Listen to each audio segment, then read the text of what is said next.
하나님이 에스겔을 데리고 성전문으로 가셨습니다. 에스겔이 보니까 성전 정면이 동쪽을 향해 있는데 그 성전 문지방 밑에서 물이 솟아 나오고 있었습니다. 그 물이 동쪽으로 흐르다가 성전의 오른쪽에서 밑으로 흘러내려가 제단의 남쪽으로 지나갑니다. 하나님께서 또 에스겔을 데리고 북쪽 문을 지나서 바깥으로 나와 담을 돌아 동쪽으로 난 문에 이르게 하셨어요. 그곳에서 보니까 그 물이 동쪽 문의 오른쪽에서 솟아 나오고 있었습니다. 하나님께서 에스겔에게 말씀하셨습니다. 이 물은 동쪽 지역으로 흘러나가 아라바로 내려갔다가 바다로 들어갈 것이다. 이 물이 바다로 흘러 들어가면 죽은 물이 살아날 것이다. 이 강물이 흘러가는 모든 곳에서는 온갖 생물이 번성하며 살아나게 될 것이다. 이 물이 사해로 들어가면 죽은 물 사해도 깨끗하게 고쳐질 것이고 그곳에 아주 많은 물고기가 살게 될 것이다. 강물이 흘러가는 곳이면 어디에서든 모든 것이 살아날 것이고 살게 될 것이다. 그 강가에는 이쪽이든 저쪽 언덕이든 똑같이 온갖 종류의 먹을 과일나무가 자라나고 그 모든 잎도 시들지 않게 될 것이고 그 열매도 끊이지 않을 것이다. 나무들은 달마다 새로운 열매를 맺을 것이고 그리고 그것은 그 강물이 성전에서 흘러나오기 때문이다. 그 과일은 사람들이 먹고 그 잎은 약재로 쓸 것이다. 에스겔 선지자에게 보여주신 하나님의 환상의 모습입니다. 성전에서 흘러나온 물이 물된 동산이 된 이야기이죠. 물이 없는 곳에서는 풀이나 나무나 식물이 자랄 수가 없습니다. 당연히 물고기도 물이 없는 곳에 있을 리가 없지요. 그리고 풀이나 식물이나 나무가 없으면 동물들도 살 수가 없습니다. 그래서 물이 없는 곳은 황폐한 곳, 사막이 되고 맙니다. 그곳에 물을 대면, 그곳에 물을 공급하면 어떻게 됩니까? 풀이 자라게 되고요. 식물이 자라게 됩니다. 그러면요, 동물이 찾아오게 됩니다. 그리고 물이 있는 곳에 물고기도 헤엄쳐 놀기 시작하죠. 결국 황폐된 곳, 그것이 회복되게 됩니다. 그것을 오늘 성경엔 물된 동산으로 말씀하고 있어요. 여러분, 물이 없는 곳에 무엇이 필요하죠? 물이 필요합니다. 물이 없기 때문에 물이 필요한 것이에요. 그리고 그곳에 물이 공급되면 살아나게 됩니다. 얼마 전까지만 해도 강원도 강릉 지역이 전 국민이 다 아는 가뭄 지역이었어요. 저수율이 12%까지 막 떨어지고 해서 비상급수, 조금 있으면 물 없이 살 수밖에 없는 그러한 아주 비관적인 상황에 이르렀죠. 근데 한 2달 지났나요? 지금 강릉 지역이 어떤 고민을 하고 있는지 아세요? 물이 없어요. 비가 안 와요가 아니에요. 물이 넘쳐요. 비가 너무 많이 와요. 일명 가을 장마라고 해서 예년에 비해 2배 이상 비가 지금 많이 내려서 일조량이 부족하고 또 여러 가지 또 다른 이제 어려움들이 생겨나고 있다고 지금 뉴스에서 이야기하고 있습니다. 장마와 폭우로 가득한 곳에, 그렇게 물이 넘쳐나는 곳에 물이 필요할까요? 설상가상, 뭡니까? 엎친 데 덮친 격. 그건 원하지 않는 일이에요.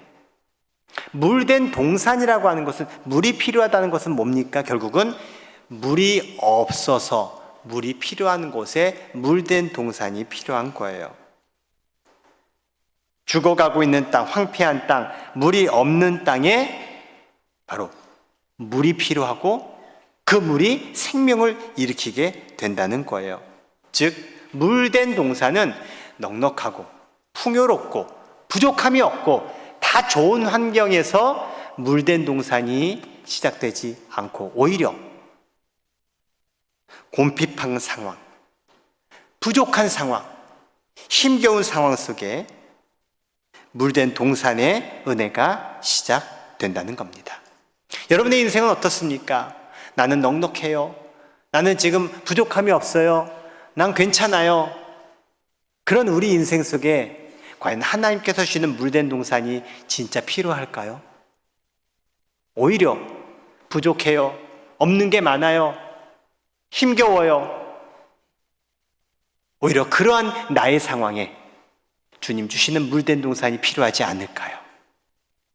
여러분의 상황 속에 하나님께서 주시는 풍성함이 넘치기를 주의 이름으로 축원합니다. 그렇다면 우리가 보아야 할 것이 있습니다.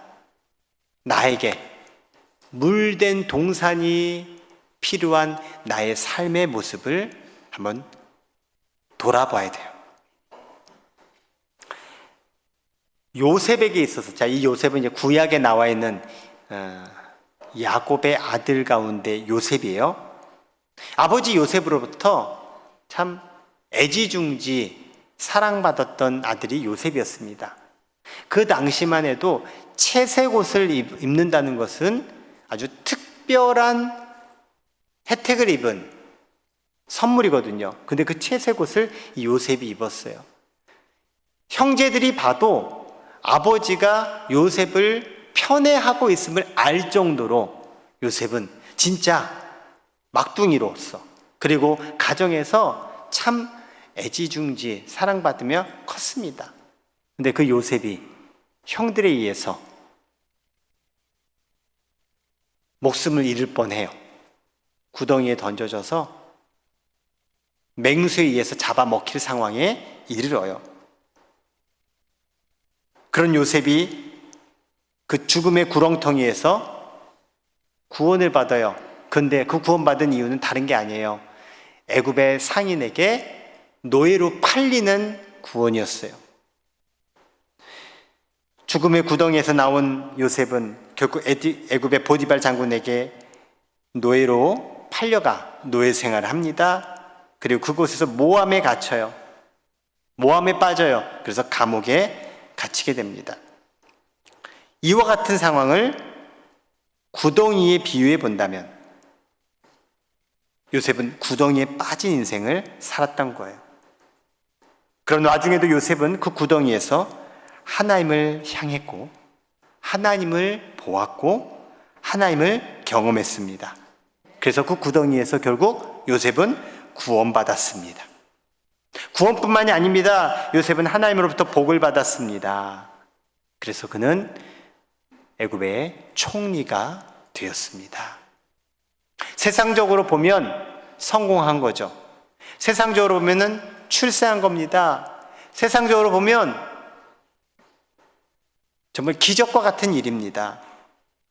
하지만 이 모든 것을 하나님이 하셨다고 요셉 스스로가 인정하고 고백한 것처럼 정말 하나님께서 그 인생의 구렁텅이에서 요셉을 건져 주셨습니다.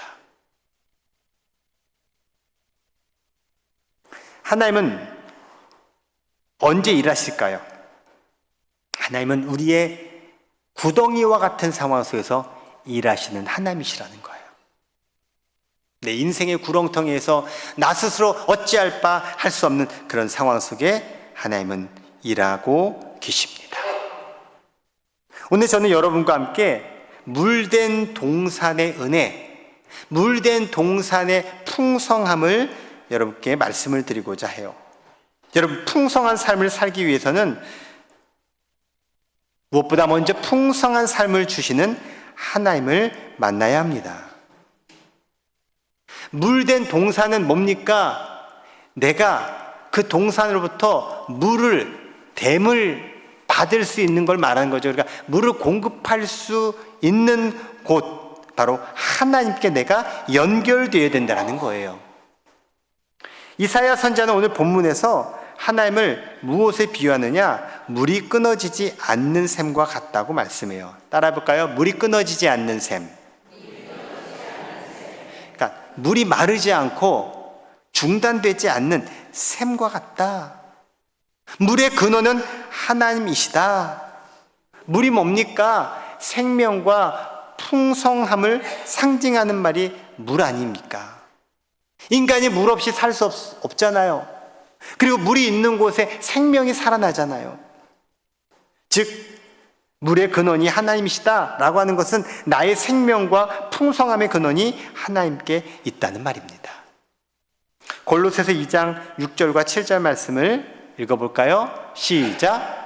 그러므로 너희가 그리스도 예수를 주로 받았으니 그 안에서 행하되 그 안에 뿌리를 박으며 세움을 받아 교훈을 받은 대로 믿음에 굳게 서서 감사함을 넘치게 하라.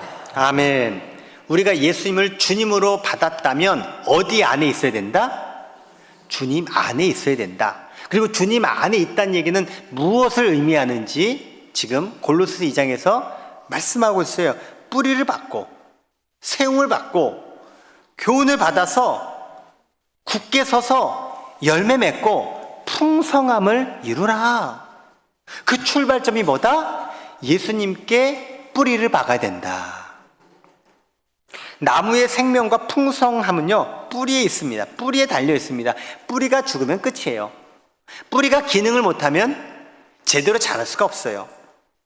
뿌리는요, 땅 속에서 물과 영양분을 빨아들여 나무 전체에 공급합니다. 그래서 뿌리가 하는 역할은 뭘까요? 물 찾아다니는 거예요. 영양분 찾아다니는 거예요.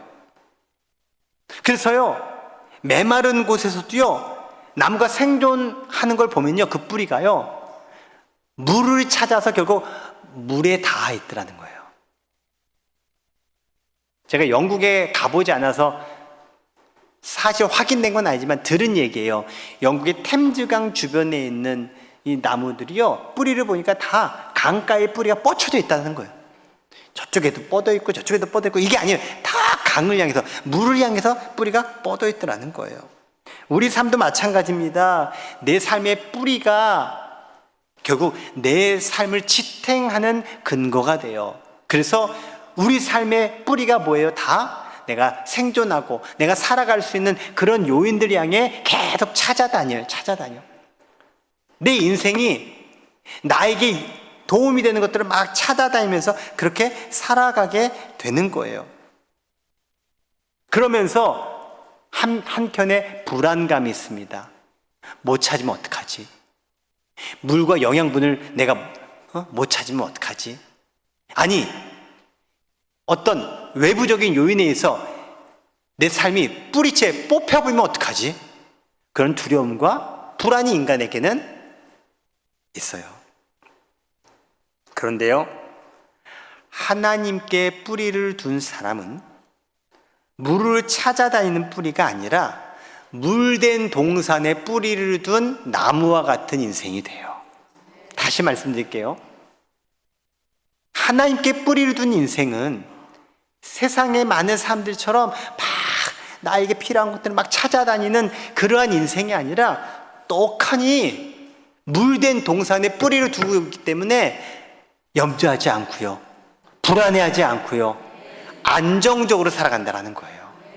그래서 많은 사람들이 저 사람은 왜 이렇게 안정적일까? 왜 걱정이 없어 보일까? 그 사람한테 걱정, 근심, 염려가 없어서가 아니라 안정감을 갖고 있다는 거예요.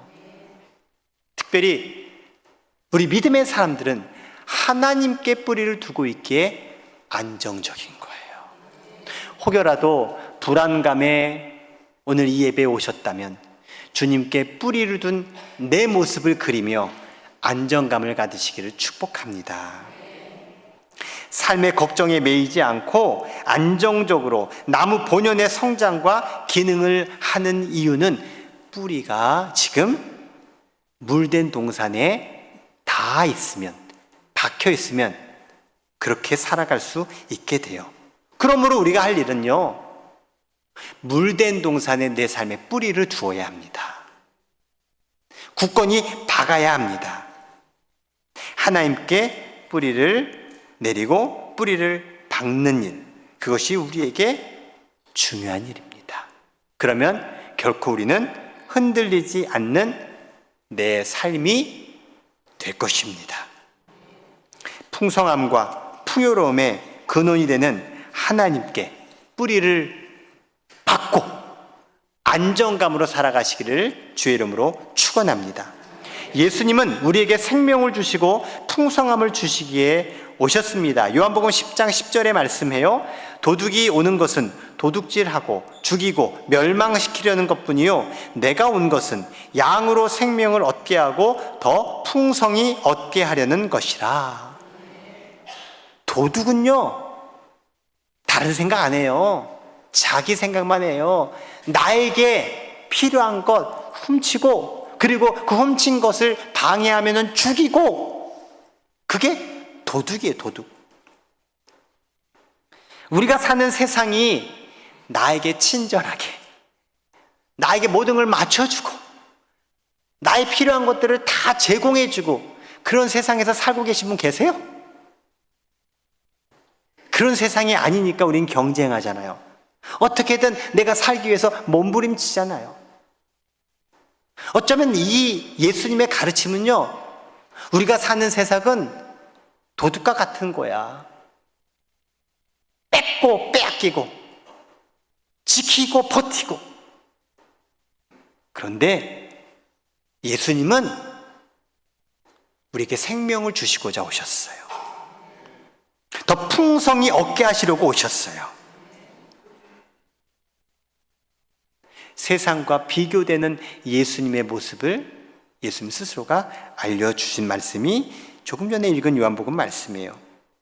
그러므로 우리는 풍성한 샘이 되신 하나님께 뿌리를 내려서 물된 동산의 삶을 살아가기를 주의 이름으로 축원합니다. 한번 옆에 분에게 이야기해 줍시다. 물된 동산 되신 하나님께 뿌리를 내리십시다.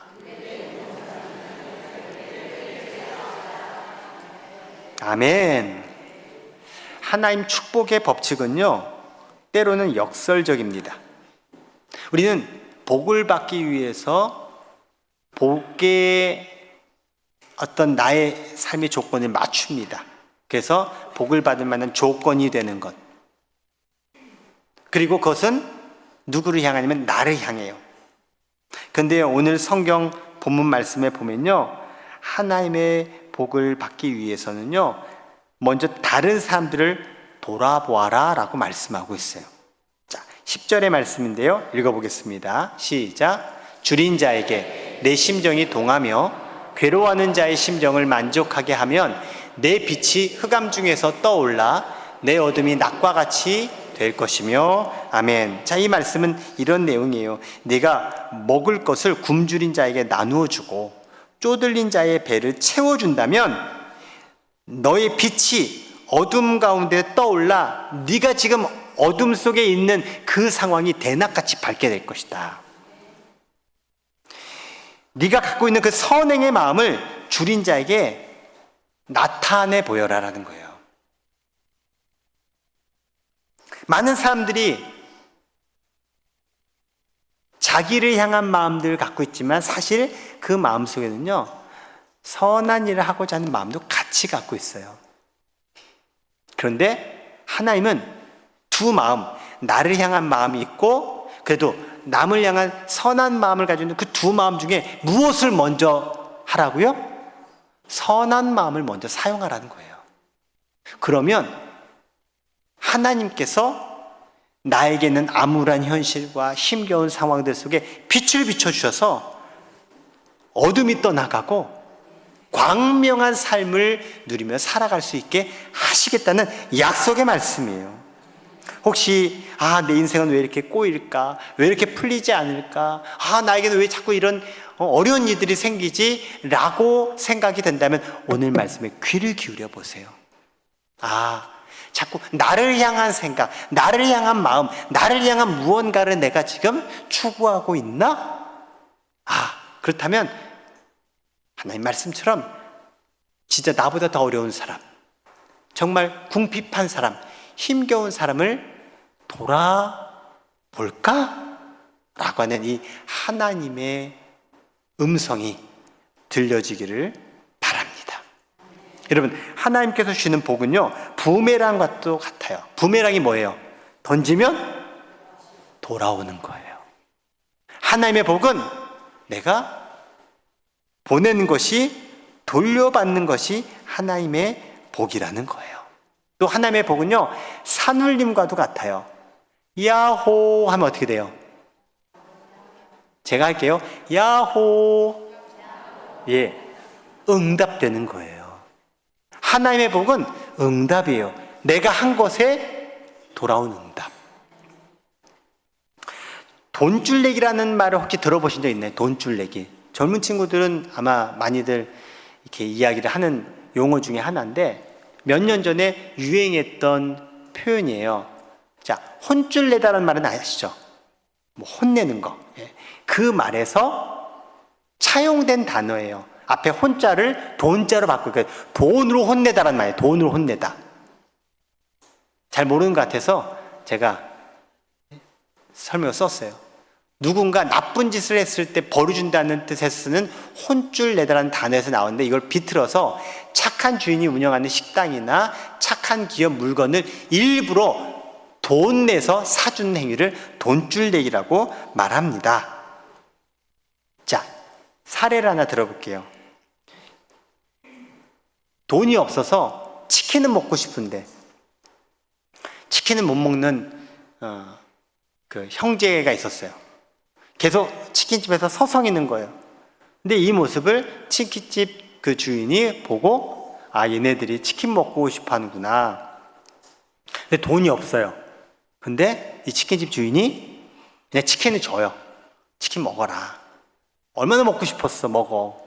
근데요, 이 형제 중에 이제 큰 형이 고마워서 이 치킨집 프랜차이즈 그 사장님께, 그러니까 이 지점 말고 이 프랜차이즈 그 본사에 이제 이 사연을 편지로 보낸 거예요. 그랬더니 이 프랜차이즈 대표가, 이 미담이잖아요. 어디 우리 가맹점 그 사장이 이렇게 했다. 이것을 SNS에 사례를 올린 거예요. 그러니까 이 SNS를 본 사람들이, 와, 훌륭하다. 이야, 그런 분이 계시냐. 이러면서 좋은 댓글들을 달다가, 이런 계속 이런 댓글들을 보던 이제 누리꾼들이, 이거 안 되겠다. 가만히 있으면 안 되겠다. 해가지고, 어디야? 그 지점이 어디야? 가지고 그 가맹점을 찾아낸 다음에 그 가맹점이 전화를 하기 시작하는 거예요. 여기 치킨 3마리요. 치킨 2마리요. 치킨 몇 마리요. 계속해서 주문을 하더라는 거예요. 돈으로 혼낸다. 그래서 그 가맹점이 주문 폭주에 시달렸다는 그런 이야기. 착한 일을 한 사람에게 사람들은 그 착한 선한 행동에 이렇게 반응하고, 그리고 함께 칭찬해주고 격려해준다는 그런 선행의 선순환을 돈줄내기라는 표현을 통해 사람들이 많이들 회자했어요. 보통 사람들도 선한 일에 대한 선한 마음이 있어요. 하물며 하나님은 어떻게 했냐는 거예요. 하나님 보시기에 선한 행동을 하고 선한 마음을 표현하는 것에 하나님은 돈줄 낼까요, 안 낼까요? 얼마나 내실 것 같아요, 돈줄을? 상상 초월로. 이런 거는 아멘을 하시면 그분에게 복이 와요. 타임이 중요해요.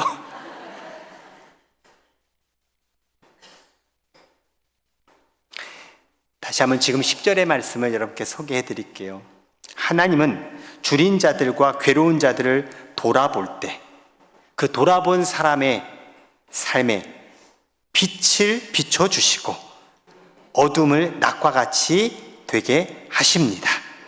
그러면 물된 동산같이 물이 끊어지지 않는 샘의 공급이 이루어집니다. 물된 동산의 복은 나를 향하는 것이 아니라 다른 사람의 어려움을 돌아보는 자에게 임한다는 사실을 여러분 꼭 기억하시기 바랍니다. 다른 사람을 먼저 풍성하게 할 때 그 풍성한 삶이 나에게도 이루어질 것을 믿으시기 바랍니다. 우리 교회가, 그리고 나 한 사람이 바로 이 땅의 어려운 사람들을 돌아보아야 할 것입니다. 그리함으로 물된 동산이 되고 물이 끊어지지 않는 샘과 같이 되시기를 주의 이름으로 축원합니다.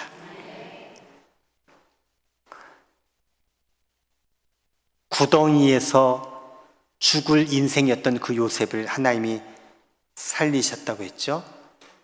그 이유는 다른 것 아닙니다. 요셉이 노예 생활을 해도, 감옥 생활을 해도 늘 하나님을 경외했기 때문에 요셉은 형통하게 된 것입니다. 다니엘이 이방 땅에서 하나님을 신실하게 섬기며 경외했기에 그는 그곳에서 총리가 되었고 왕의 총애를 받는 인생이 되었습니다. 믿음의 조상, 복의 조상이라고 불리는 아브라함, 그도 마찬가지로 하나님을 경외한 인생을 살았기에 결국 하나님께서 오늘날의 아브라함 되게 하신 겁니다. 성경에 등장하는 형통한 인생들의 공통점은 다른가 아닙니다. 하나님을 경외하는 일이었습니다. 여러분, 지혜의 근본이 뭐라고 잠언에 말씀하나요? 지혜의 근본, 하나님을 경외하는 것이다. 세상의 지혜는 뭐예요? 처세술. 어떻게 하면 내가 덜 손해볼까? 이게 세상적인 지혜라고 한다면 성경적인 지혜는 하나님을 경외하는 것을 아는 게 지혜라는 거예요. 왜요? 그 하나님을 경외함으로 결국 우리는 하나님의 복을 받기 때문에 그래요. 하나님을 경외하는 기본 중에 기본이 무엇인지를 오늘 성경 우리가 읽진 않았지만 이사야 58장 13절 이하에 나오는데 그게 바로 오늘날 주일 성수입니다. 수천 년 인류 역사 속에, 신앙 역사 속에 내려온 전통, 그것은 바로 하나님을 경외하며 예배하는 일이에요. 그래서 이사야 58장 13절 14절 말씀을 우리가 읽고 말씀을 좀 상고하도록 할게요. 13절 14절을 읽습니다. 시작. 하늘 안식일에 내 발을 금하여 내 성일에 오락을 행하지 아니하고 안식일을 일컬어 즐거운 날이라 여호와의 성일을 존귀한 날이라 하여 이를 존귀하게 여기고 내 길로 행하지 아니하며 내 오락을 구하지 아니하며 사사로운 말을 하지 아니하면 내가 여호와 안에서 즐거움을 얻을 것이라. 내가 너를 땅의 높은 곳에 올리고 내 조상 야곱의 기업으로 기르리라. 여호와의 입의 말씀이니라. 아멘. 하나님께서 무엇을 말씀하시냐면 하나님이 정하신 거룩한 날, 구약엔 안식일이라고 나와 있죠. 그 안식일에 인간의 즐거움을 위해 그날을 사용하면 하나님의 소유를 도둑질하는 것이 된다라고 말씀해요. 이 날은 내 날이야. 근데 이 날을 너를 위해서 이것은 하나님의 것을 빼앗아가는 거라는 거죠. 그렇다면 무엇을 안식일에 해야 되느냐? 다름 아니라 하나님 안에서 영적인 즐거움을 도모해야 된다는 거예요. 자기를 위한 육적인 즐거움이 아니라 하나님 안에서 영적인 즐거움. 우리의 예배가 하나님 안에서 영적인 즐거움을 우리가 얻고 또 하나님 안에서 누리는 시간이 되는 줄 믿습니다. 우리가 어떻게 하면 하나님을 기쁘시게 할까? 그것을 생각하면서 우리가 주일을 보내고 우리가 그런 마음으로 살아갈 때 주님께서 우리의 모습을 기뻐하실 줄 믿습니다. 그게 바로 하나님을 경외하는 거라는 거예요. 그래서 하나님을 경외함으로 안식일을 거룩히 지키면 하나님은 우리를 높여준다고 약속하십니다. 우리를 땅의 높은 곳에 올려주시겠다고 약속하십니다. 야곱에게 약속한 땅에 하나님께서 돌보아 주실 것을 약속하십니다. 그 약속은 반드시 성취될 거라고 강조하고 있습니다. 그게 바로 14절 맨 마지막에 나와 있듯이 여호와의 입의 말씀이니라.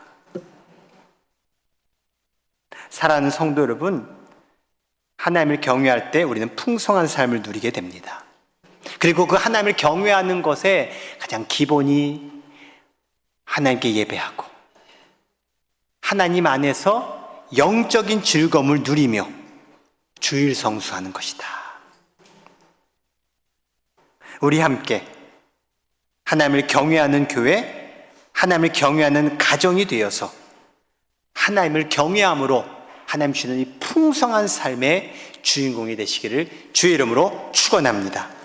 예레미야 17장의 말씀입니다. 그러나 무릇 여호와를 의지하며 여호와를 의뢰하는 그 사람은 복을 받을 것이라. 그는 물가에 심어진 나무가 그 뿌리를 강변에 뻗치고 더위가 올지라도 두려워하지 아니하며 그 잎이 청청하며 가무는 해에도 걱정이 없고 결실이 그치지 아니함 같으리라. 아멘. 오늘 살펴본 말씀처럼 물된 동산은 풍성함과 풍요로움의 상징입니다. 물이 끊이지 않는 샘은 편안한 안정감을 줍니다. 바로 이와 같은 모습이 저와 여러분의 모습이요, 우리 가정의 모습이요, 우리 교회의 모습이 되기를 원합니다. 앞으로 하나님께서 여러분에게 물을 대어 주셔서 회복의 역사가 일어나기를 축복합니다. 믿음이 회복되고 건강이 회복되고 물질이 회복되고 인간관계가 회복되고 꿈이 회복되고 의욕이 회복되고 신앙이 회복되고 예배가 회복되고 기도가 회복되고 여러분의 계획과 여러분이 하는 모든 사업들 속에 이 회복의 역사가 충만히 일어나기를 주의 이름으로 축원합니다. 오늘 본문 말씀인 11절 말씀을 마지막으로 함께 읽고 설교를 마치겠습니다. 11절 말씀을 함께 읽습니다. 시작. 여호와가 너를 항상 인도하여 메마른 곳에서도 내 영혼을 만족하게 하며 내 뼈를 견고하게 하리니 너는 물된 동산 같겠고 물이 끊어지지 아니하는 샘 같을 것이라. 아멘. 기도합니다.